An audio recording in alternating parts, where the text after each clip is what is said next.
Eder. Mech. Pallister. Il secondo funerale di Liliana si è concluso. È stato un giorno doloroso, però dico, sono contento tutto sommato che sia potuto tornare a casa. Adesso qua io spero che sia tranquilla e possa riposare in pace. Almeno l'anima sua sarà appunto a casa.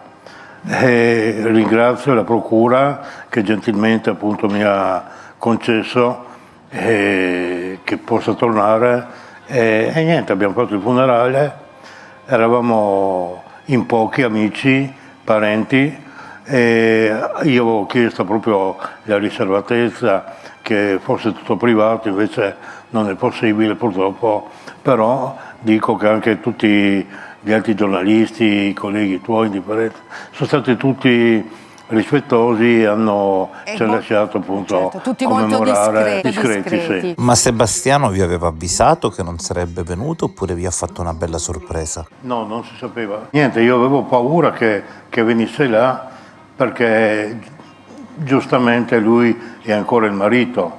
Non è che tutto quello che è successo appunto ha cancellato anche il fatto che fosse il marito di mia sorella. Mi ha fatto piacere che non c'era. Mi ha fatto piacere.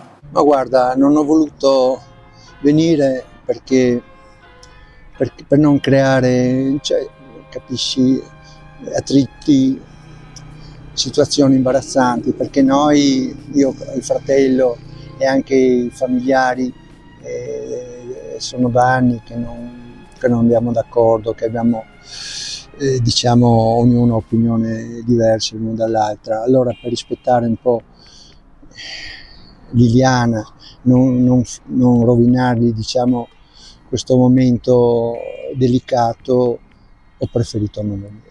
Poi sembra che tu finché non riuscirai a cremare Liliana non dormi la notte. Questa è una cosa che diciamo era la nostra idea, e adesso diciamo se la procura ritiene che la cosa non si possa fare, va bene, non è un problema. Ognuno ha le sue idee, i suoi principi, le sue cose.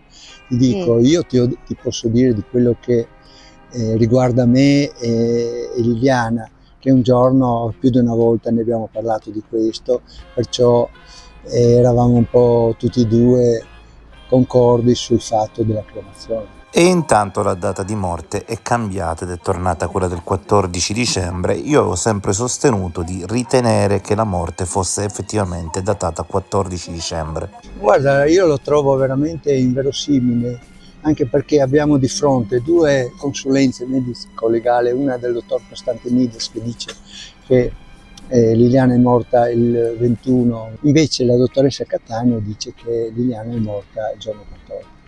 Sono cose completamente diverse una dall'altra, io spero che quanto prima venga fatta chiarezza su questo. Non è questo un problema, cioè, Liliana non c'è più, perciò è un problema più che altro che dipende dalla procura questo. Per me che sia morta il 14, che sia morta, per me è uguale, non mi cambia niente. Io da qualche anno vado sempre in posti dove io e Liliana siamo stati, anche ieri. Io difatti ho sempre reputato che purtroppo lei, dopo una settimana circa, che lei il giorno che è sparita, che fosse morta.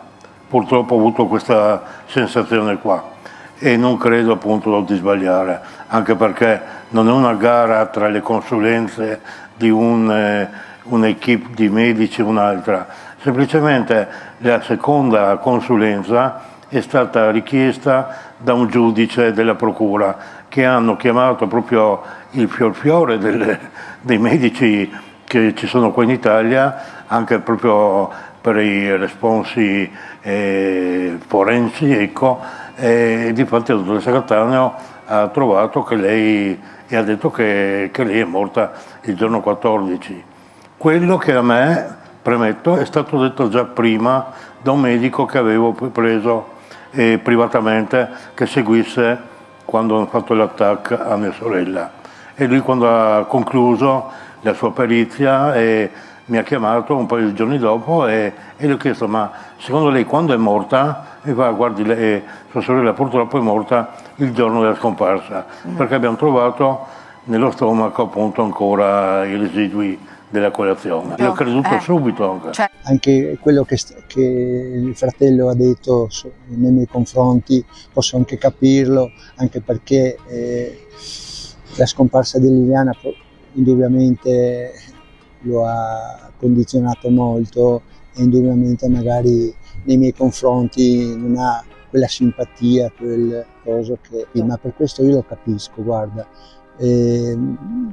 Diciamo, sono opinioni sue, perciò le rispetto, guarda, le rispetto senza cattiveria, senza niente. Perciò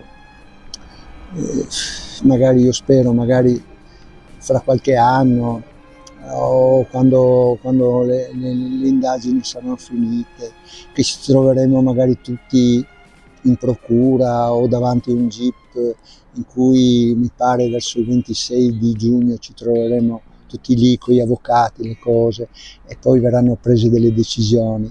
Io spero che in quelle occasioni lì avremo forse dei momenti di poter incontrarci, di poter parlare proprio di questo. Rimango della mia opinione perché a me piace essere obiettivo.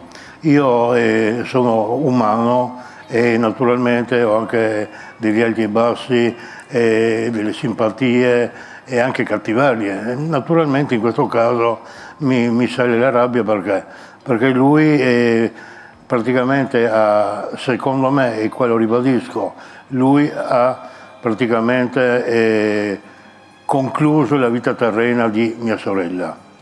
Che sia materialmente o meno il colpevole, io reputo che lui sappia tutto quello che è successo.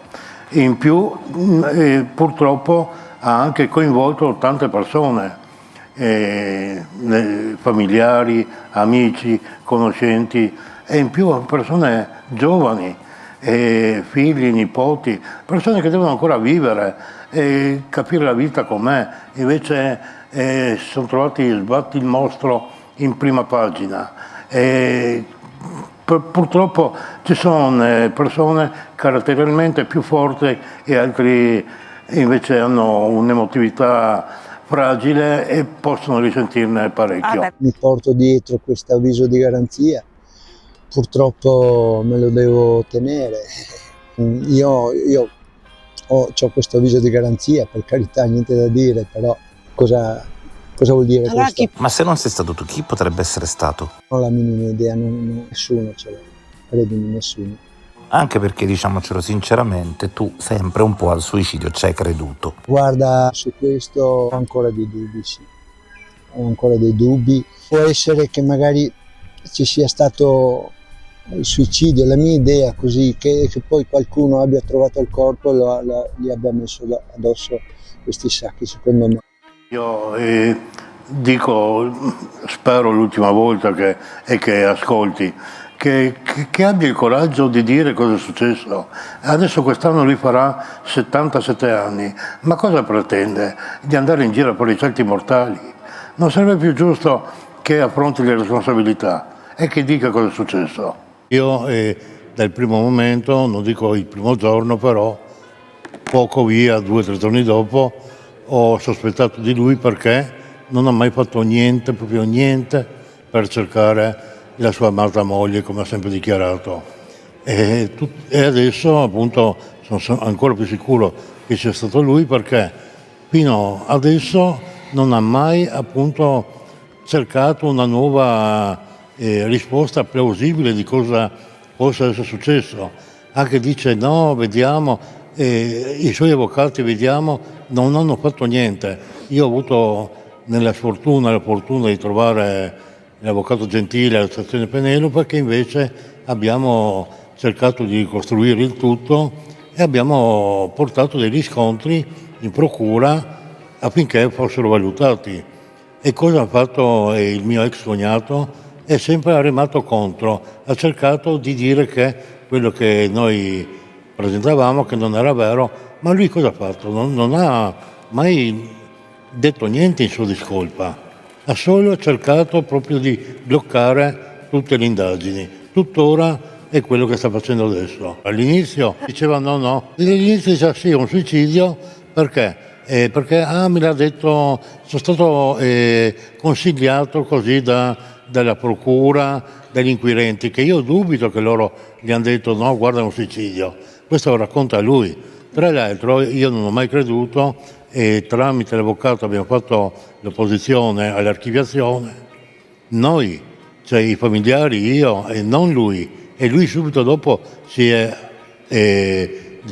aggregato all'opposizione, perché appunto altrimenti non poteva fare altro. Io vorrei solo aggiungere a quello che ha detto Sergio che nel 2023 il dottor Baresani, consulente di Sebastiano, è stato il primo a dire che Liliana ha avuto un alterco, che è stata picchiata, soffocata per mano di terzi.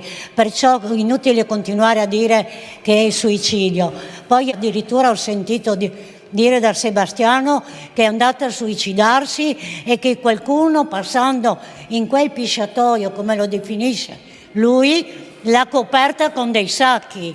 Ma allora ci dovevano essere i sacchi, le impronte di un estraneo su quei sacchi, ma non c'è niente. Come si fa a dire una cosa del genere? E poi mi chiedo, noi dall'inizio abbiamo fatto fare tramite l'avvocato Nicodemo Gentile molte analisi, ricerche, perizie, e lui non ha fatto niente. Arriva fuori adesso con qualche cosa che non sta né in cielo né in terra, dopo che è stato indagato. E io non è un vanto, se fossi stata indagata io, per me non ne sarebbe stato un vanto. E poi, come dice lui, se era sicuro che era un omicidio, perché non è andato subito in questura a chiarire la sua posizione?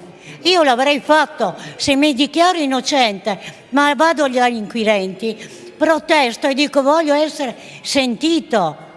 Come fa a non avere vergogna di come hanno trattato il corpo di Liliana da subito? Come non ha vergogna a non aver chiesto il corpo di Liliana di ritorno? L'ha dovuto fare Sergio. E poi si lamenta perché non è stato invitato al funerale. Ma io non ho mai sentito che bisogna essere invitati a un funerale. Un posto pubblico dove possono andare a tutti. E a questo proposito voglio aggiungere una cosa. Doveva essere segreto, però sappiamo che voi siete giornalisti, avete le vostre fonti, è venuto fuori tutto.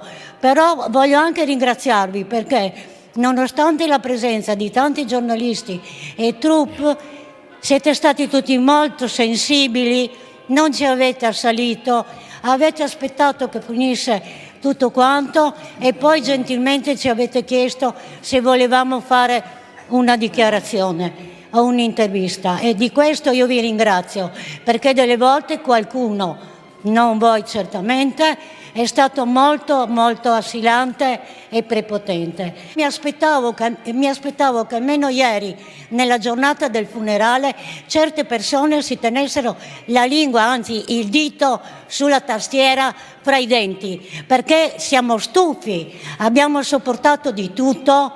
Stiamo ancora sopportando, ma quello di ieri è stata una cosa veramente deplorevole.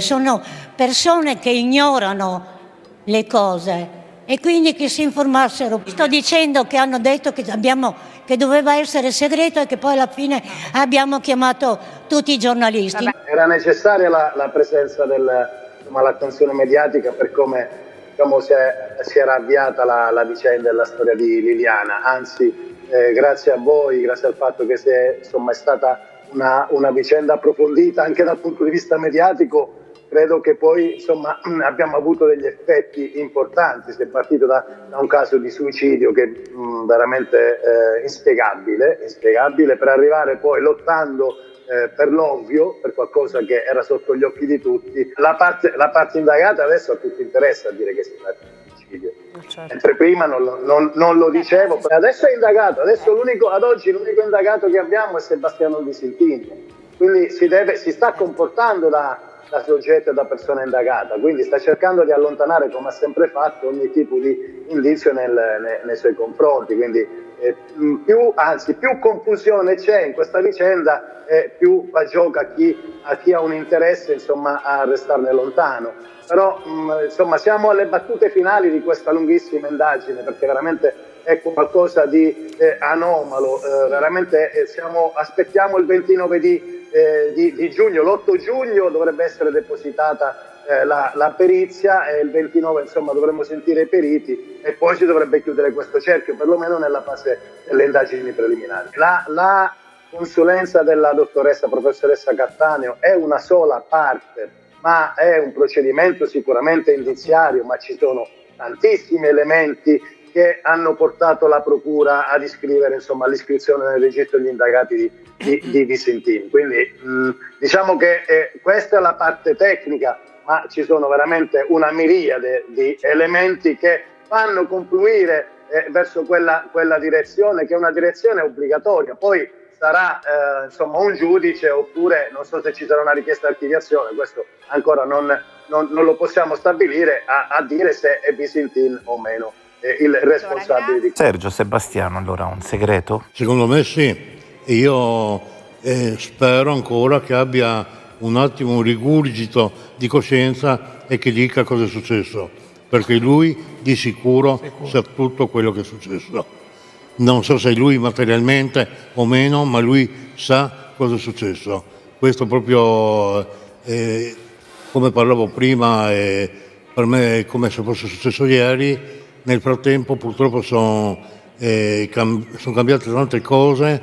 Lui ha rovinato la vita alla sua carissima moglie, la mia sorella, e purtroppo è morta. Ha rovinato la mia famiglia, ha rovinato altre 6 famiglie e anche gente giovane che deve ancora crescere, figli, nipoti, e che hanno visto purtroppo questa brutta tragedia, e non credo che tanti appunto riusciranno a superarla. Grazie al signor Visintin, ecco. Non è finita nemmeno dopo il secondo funerale di Liliana. Il dolore, invece di spegnere certe tensioni, le ha rese ancora più forti. Io questo lo vedo, lo sento e lo vivo da tempo. Da una parte c'è il dolore di una famiglia che chiede verità, dall'altra ci sono io, che continuo a essere indicato come responsabile, accusato pubblicamente, additato come colpevole, mentre ribadisco con fermezza la mia innocenza. Nel giorno del secondo funerale di Liliana, Sergio ha detto pubblicamente di ritenermi coinvolto al 100%. Sono parole pesanti, parole che arrivano in un momento già devastante, nel giorno dell'ultimo saluto. Ma devo essere sincero. Non è la prima volta che vengo accusato, non è la prima volta che sento su di me questo peso, questa ostilità, questo giudizio che mi viene lanciato addosso come se fosse già una sentenza definitiva. Eppure, non intendo querelarlo. Potrei farlo, certo. Potrei reagire sul piano giudiziario. Potrei rispondere colpo su colpo, ma non è questa la mia scelta. Non voglio trascinare ancora di più questa vicenda dentro uno scontro personale ancora più duro. Non voglio trasformare tutto in una guerra senza fine tra me e il fratello di Liliana. Io continuo a pensare che sarà il tempo, insieme agli sviluppi dell'inchiesta, a far emergere la verità. E io continuo a pensare che proprio quel tempo farà emergere anche la mia innocenza. Uno dei punti su cui si è parlato di più è stata la mia assenza al funerale. Voglio dirlo chiaramente. Io non sono andato perché sapevo benissimo che la mia presenza avrebbe creato ulteriori polemiche, ulteriori tensioni, ulteriori problemi in una giornata che era già carica di dolore. Non sarebbe stato un momento di raccoglimento, ma il rischio concreto era che diventasse l'ennesimo terreno di scontro. Io questo l'ho capito e ho scelto di non esserci proprio per evitare che accadesse. So bene che questa mia scelta verrà letta in modi diversi. Qualcuno dirà che è stata una fuga, qualcun altro penserà che io abbia voluto sottrarmi, ma la verità, per come la vivo io, è un'altra. Io non sono rimasto lontano perché non mi importasse. Non sono rimasto lontano perché quel momento non mi riguardasse. Sono rimasto lontano perché sapevo che la mia presenza avrebbe acceso ancora di più un clima già pesantissimo. E in una giornata del genere verso Liliana, ho ritenuto che fosse meglio non aggiungere altro dolore, altra rabbia, altra tensione. C'è poi una cosa che voglio dire con sincerità. I rapporti con la famiglia di Liliana non sono mai stati semplici. Io non mi sono mai sentito davvero accettato fino in fondo. È una frattura che viene da lontano, che non nasce oggi e che certamente non si è risolta con il passare del tempo. Dentro questa vicenda tutto si è ulteriormente aggravato. Ogni parola pesa il doppio, ogni gesto viene letto nel modo peggiore, ogni scelta diventa motivo di accusa. Ma questo non cancella il dolore che provo, perché io quel dolore me lo porto dentro ogni giorno. Me lo porto dentro casa, tra gli oggetti di Liliana, tra i ricordi, negli armadi, nelle cose che sono rimaste, nei dettagli che continuano a riportarmi a lei. Non è che evitando il funerale io abbia sofferto di meno. Non è che standone lontano il vuoto si sia fatto più leggero. Il dolore resta, è come se resta. Resta nel silenzio, resta nei ricordi, resta in tutto quello che ogni giorno mi ricorda mia moglie. Per questo respingo l'idea che la mia assenza sia stata indifferenza. Non è stata indifferenza. È stata una scelta sofferta, maturata dentro una situazione esplosiva. Io ho pensato che fosse meglio non esserci, piuttosto che trasformare quell'ultimo saluto in un'altra occasione di scontro pubblico. È una decisione che mi pesa, ma che ho preso convinto di evitare qualcosa di peggio. Quanto alle parole di Sergio, non intendo alimentare una controffensiva. Non voglio rispondere con altro odio, con altra rabbia, con altre accuse. Prendo atto della gravità di quello che dice su di me, ma capisco anche che quelle parole nascono dal dolore di un fratello che ha perso sua sorella e che da anni cerca risposte. Io non posso ignorare questo aspetto. Posso soffrire per quelle accuse, posso ritenerle ingiuste, posso respingerle con forza, ma so anche che arrivano da una ferita profondissima. I miei legali hanno già fatto sapere che tutto quello che sto subendo, se ci fosse stata davvero la volontà di partire con azioni immediate, lo avremmo già fatto. Questo però non significa che quanto accade venga cancellato o dimenticato. Significa soltanto che oggi la scelta è quella di non aggiungere altro scontro a uno scenario già devastato. Poi verrà il momento in cui qualcuno dovrà assumersi la responsabilità di ciò che ha detto. E forse arriverà anche il tempo delle scuse. Ma non è questo adesso il punto centrale per me. Il punto centrale oggi è uno solo. Io continuo a dichiararmi innocente. Continuo a respingere ogni accusa. Continuo a dire che non sarà la rabbia, non sarà il dolore, non saranno le accuse pubbliche a stabilire la verità. La verità dovrà emergere dai fatti, dalle indagini, dal tempo. Ed è proprio a quel tempo che io affido tutto. Perché sono convinto che alla fine sarà il tempo a far emergere la mia innocenza. Ehi, non dimenticare di iscriverti a questo canale.